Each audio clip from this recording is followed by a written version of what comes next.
আসসালামু আলাইকুম। Asia cup কত তারিখে শুরু হতে চলেছে এবং কত তারিখে কার কার ম্যাচ রয়েছে? প্রথম ম্যাচ কোন কোন দল উদ্বোধন করবে এবং কত তারিখে ফাইনাল হবে? এই নিয়ে আজকে বিস্তারিত আলোচনা করব। এশিয়া কাপ এবারে অনুষ্ঠিত হবে সংযুক্ত আরব আমিরাত অর্থাৎ দুবাই এবং শারজায়। এই দুটি স্টেডিয়ামে অনুষ্ঠিত হবে। মোট 19টি ম্যাচ অনুষ্ঠিত হবে। তার মধ্যে 11টি হবে দুবাইয়ে এবং বাকি নয় 9টি 8টি অথবা 9টি পাশের স্টেডিয়াম শারজায় হওয়ার সম্ভাবনা রয়েছে।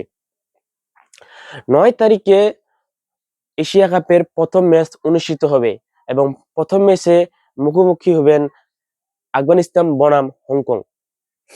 এই দুইটি দল প্রথম ম্যাচে অংশগ্রহণ করবেন এবং এশিয়া কাপের ফাইনাল ম্যাচ হবে 28 তারিখ। এশিয়া কাপ 9 সেপ্টেম্বর থেকে 28 সেপ্টেম্বর পর্যন্ত চলবে।